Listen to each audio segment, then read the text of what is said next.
Welcome to another episode of the Orange Bowl Huddle. I'm your host, Mike Cugno. We're talking about the College Football Playoff Bracket. It is set, and to do so, we're at a beautiful location here at Duffy Sports Grill in North Miami Beach, and I'm with the star of the show, the whiteboard, and of course, Eric Poms, CEO of the Orange Bowl Committee. Eric, we finally have a full official bracket. When you first look at this thing, I know people are wondering, how is Arizona State, Boise State in that top four? Those rankings don't match up. So real quick, give us a quick refresher on how we got to this top four seed.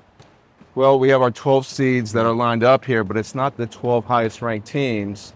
It's seeded. And so the four highest ranked conference champions end up in this row right here. They get a bye into it. And there's another conference champion that gets in, but in this case, it's Clemson.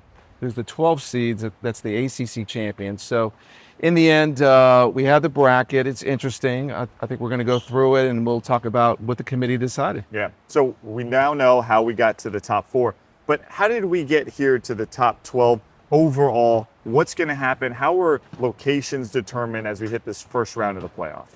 You got to start at the top, and the Big Ten champion is Oregon. So when it's the Rose Bowl, because of the Big Ten Rose Bowl relationship. And down here, Georgia won the SEC. It's got a relationship with the Sugar Bowl. So that was the first step that was in it. The next two highest ranked conference champions were Boise, the Mountain West Conference champion, because of proximity to Phoenix, ended up in the Fiesta Bowl. And then Arizona State, who was picked last in the Big 12, won the championship. They ended up assigned to the Peach Bowl. So then they went over here to the first round games there on campus, and they went through the seeding. Texas was the next highest ranked team. They're really the third ranked team, but because Boise State and Arizona State, Boise's ranked 9th, Arizona State is ranked 12th, that's where Texas ended up in that pod over here. And then they went down to Penn State, who lost the conference championship game to Oregon, ended up at home. And the 6th seed, Notre Dame, who was an independent, they didn't play on conference championship weekend. They ended up in the 7th seed, and then the 8th seed was Ohio State, and they'll anchor a game. And then lastly, they went through the next wave of seeds. It was Tennessee at 9, it was Indiana at 10, SMU at 11, and Clemson at 12. What's interesting is you get all the way to Indiana, and they're all ranked 2 spots higher. So Indiana is really 8th.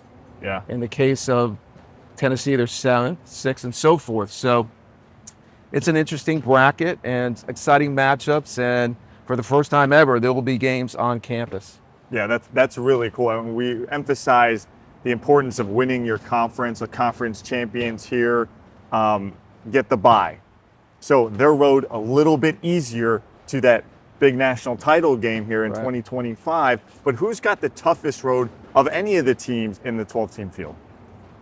This is a subjective question. You can't help but notice that although Oregon won the Big Ten championship game, where they ended up were 8, 9 seeds they're playing, but Ohio State is ranked 6th, and Tennessee is 7th. The winner of that game in Columbus will go on to the Rose Bowl and meet Oregon there. That's a tough first round for these teams, and of course Oregon. And of course, over here, we don't know what's going to happen, but Texas is currently ranked number 3 in the country. It could be that Oregon advances if, in fact, Texas wins 2 rounds.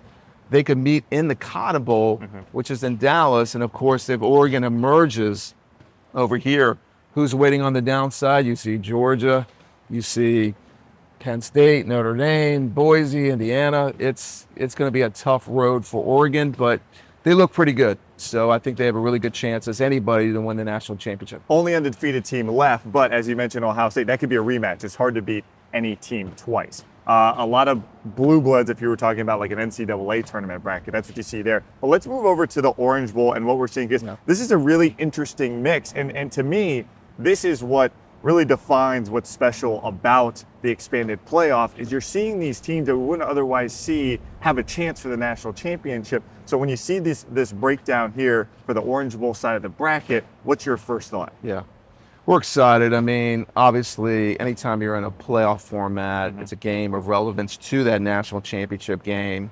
we're waiting. We obviously see our 2-3 seeds, and we have those 2 pods. So we'll start with Georgia over here, just won the SEC championship. Yeah.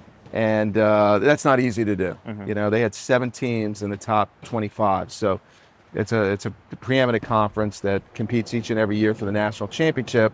And they're waiting on that Indiana Notre Dame result. That'll be a battle. Indiana's probably the story of college football this year, having an 11-1 season. And then over here, Boise State, obviously they've had a past of surprising a lot of powers that are out there. They're waiting on that SMU at Penn State showdown in State College, and we'll see. We've had some of these teams before in the Capital and Orange Bowl, but of course there's some we've never had. We've never had Boise. I don't think we've ever had SMU or Indiana, so it's going to be really exciting. Yeah, it is really cool. I look at Boise State, I think Ashton Genty, you know, a Heisman Trophy candidate. It's really cool that we could actually see him end up in the Capital One Orange Bowl. And for you guys, this is the first year. It's a little different. By this time, you would know who you're bringing in, who you're hosting. So what changes for you as a committee as you get ready for this bowl in this new bowl game era? It's definitely different. You know, as you just mentioned, we would wait on the bracket to be set for the 14 playoff. You would know who was in your semifinal game. But now that we're in a 12-team model, we've got to wait a couple weeks. The good thing is that we've been working on this for a year, working with the CFP management team, other bowl games, preparing for what could come. So everything's in place. We're just waiting on these results, and we'll be as excited as everybody out there watching those games at home will be. So we're excited. I know someone else who is excited as well. And again, we're here at Duffy's. Joe Webb, CEO of Duffy's. Got to be excited. There's Joe. Joe brought in wings. Look at these beautiful wings. Look at you, a true host. I mean, we got the fried pickles, we got the burgers. Joe, playoffs behind us. I mean, I know you've been hosting parties and everyone's been watching a lot of games here. Now that the College Football Playoff 12-team field is set, how excited are you guys here at Duffy's? Oh, I think we're so excited. Not only Duffy's, but every sports ball in the country is going to be excited these 2 additional weekends of college football. So we are so excited and very excited to be a part of the Orange Bowl. Has Eric already put in his reservations to hold like a table? Eric's got a standing reservation. He doesn't need, his money's no good here. I've been here quite a bit. Yeah, what's your thought on the 12-team field, by the way? Again, we're so excited about it. The additional 2 weekends is incredible for us, for our business. And it's going to add all kinds of excitement to an already exciting time of year. And, you know, at football goes, that's how Duffy's goes. So when football's going well, Duffy's is going well. So we're incredibly excited. What are the plans for Duffy's in terms of how we can watch these games here? There's a lot of TVs. Yeah. I mean, I'm looking at like 5 billion TVs right yeah, now. that's right. Well, at this location here in North Miami, we have over 200 TVs, but we average over 80 TVs per location. So there's not a bad seat in the house. So we always have big crowds on Saturdays. It's a lot of fun, a lot of excitement. This just adds to it. And the parties here, is this the best place in South Florida to watch a college football game? There's no better place than right here to watch college football. We have the pool, we have DJ booths going on, outside bar, inside. You can sit wherever you want. A great view wherever you sit. We got the beautiful Intercoastal here also. Yeah, that's right. We were looking for manatees a minute ago. We'll That's right. see if one, they come up occasionally. See if one pops up. I do want to ask this question to both of you. I'll start with you, Eric. The impact that the Orange Bowl has on the South Florida committee, it's in the millions of dollars, but really you can't measure what you guys are doing outside the football game, right? Right. I mean, 91 years going. It's the oldest tradition in all of South Florida. It is an incredible platform, for the visitor impact that comes in. Hundreds of millions of dollars comes in with the visitors, packed stadium, Hard Rock Stadium. And then you have the visibility that comes from a national TV broadcast. It's on an exclusive window, Thursday, January 9th. Everybody around the country in cold weather places looking, saying, we want to come to South Florida.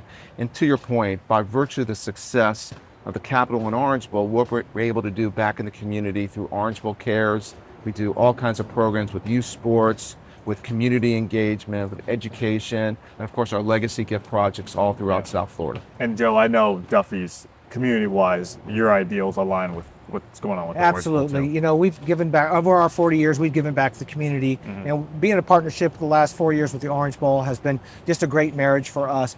We love being a part of the Orange Bowl Football Youth Association. And we've got folks out at the football fields every weekend, you know, getting them to come back into Duffy's, giving back to the community. And then also it gets the kids off the couch. And it's not just the football, it's the cheerleaders also. So we're excited to have all kids out and about, run around, get off the screens, and get out and play some football and cheer folks on. To me, this is like the perfect marriage. You got football, you got restaurant, food, good atmosphere, and of Absolutely. course, you got wings. And so that's where I think we'll end this here, so we can have some lunch. But guys, thank you so much, Joe, Eric. This has been a lot of fun. And again, the star of the show, the 12-team playoff, and we'll see who ends up over here. But more importantly, who's going to end up here at the Capital One Orange Bowl? We'll find out. Guys, thank you so much, and thanks for checking out another episode of the Orange Bowl Huddle.